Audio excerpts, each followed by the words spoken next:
Hello guys, जैसा कि आप सभी जानते हैं, यह हमारा steno for all YouTube channel है। यहाँ बेसिक से लेकर एक्सपर्ट लेवल की आपको क्लास उपलब्ध कराई जा रही है। सभी 80 शब्द प्रति मिनट की गति के लिए तैयार रहें। आनंद आशुलिपि मासिक पत्रिका अंक 3 प्रतिलेखन संख्या 17 और 18। रेडी। साक्षरता का कार्यक्रम एक ऐसा कार्यक्रम है जिसके अधीन मुझे देश के कई हिस्सों में आने का मौका मिला है। कल मैं आरा जिले के कुछ गांवों में गया था। वहां पर भी ऐसी कोई बहुत बड़ी चीज हो रही है ऐसा नहीं, पर ऐसे अद्भुत लोग, बच्चे, महिलाएं जिनके साथ देर तक हम बातचीत करते रहे, अलग अलग ग्रुपों में, जैसे आपके नज़दीक में हो रहा है। आप लोग अगर देखें तो आप उसमें बहुत सारी चीज़ें पाएंगे, जैसा कि मुझे वहाँ बताया गया कि 2 दिन का उन्होंने कार्यक्रम रखा था। साक्षरता का सर्वेक्षण करने का। वे जब पूरे जिले में साक्षरता का सर्वेक्षण कर रहे थे, उस समय कुछ हिस्सों में बाढ़ आई हुई थी। वहाँ यह कार्यक्रम नहीं हो सकता था। तो उन्होंने कहा कि यहाँ पर सर्वेक्षण का कार्य बाढ़ उतर जाने के बाद में ठीक से पूरा कर लेंगे।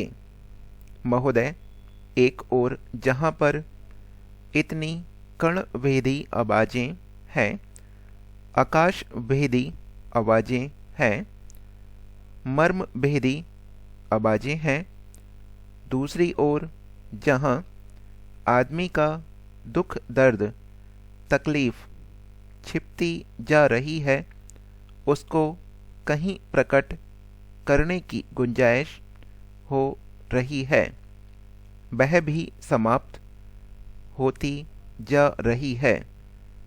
हम जहाँ पर भी साक्षरता कार्यक्रम चला रहे हैं, वहाँ पर जो नव साक्षर हैं, जो लोग सीख रहे हैं, हमारी कक्षाओं में भाग ले रहे हैं, उन्होंने एक नई वाणी मिल रही है। वे नए तरीकों से मुखर हो रहे हैं, नए तरीके से अपनी बातें कहने के लिए तैयार हो रहे हैं। वे मुखर नहीं हो रहे हैं। अगर आप उन्हें थोड़ा धीरज से सुनेंगे, देखने की कोशिश करेंगे, तो आपको यह भी लगेगा कि उनमें से कुछ लोग गुनगुना भी रहे हैं। अगर आप थोड़ा और धीरज से देखेंगे तो शायद आपको यह लगेगा कि बुलंद रूप में कोई आवाज़ उठाने की कोशिश कर रहा है। प्रसार माध्यम इन इशारों को पकड़ सकता है। क्या वह उनको हमारी बातों को बुलंदी और व्यापक पहुंच दे सकता है कि नहीं? अभी जो प्रसार माध्यमों के कारण लोग दुर्बल महसूस कर रहे हैं, लोग और पीछे हटते चले जा रहे हैं, वहीं इन माध्यमों के द्वारा लोगों को एक मौका मिल सकता है कि वे सही परिप्रेक्ष्य में अपनी बात कह सकें, हावी हो सकें, अपने जीवन के स्वयं मालिक हो सकें। इसकी पारदर्शिता अगर कहीं अपारदर्शी हो जाए, दिखने न लगे, कहीं ऐसे छिपकर गली कूचों में भी हम हैं, हमारे साक्षरता कर्मी हैं, उनकी आवाज़ सब जगह पहुंच रही है और आपसे हमारा अनुरोध है कि उन गली कूचों में जो काम हो रहा है उस आवाज़ को आप और ज़्यादा फैलाएं, उनको राजमार्ग से दूसरी सब जगह ले जाएं। इसके लिए ही हम प्रचार माध्यम का समर्थन चाहते हैं। एक और चीज़ है जो मैं प्रसार माध्यमों के संबंध में कहना चाहता हूँ। वैसे हमारे देश में अब प्रसार माध्यमों के प्रसार प्रचार से हर कोई चमत्कृत है, हर कोई भौंचक्का रह जाता है कि यह क्या हो रहा है और कैसे होने जा रहा है। दिन प्रतिदिन वह माध्यम जिस तरह से बढ़ रहा है, जिससे जहाँ चकाचौंध है वहाँ कुछ लोग सहमते भी हैं, डरते भी हैं। वे ये कहने कहाँ से जाएंगे।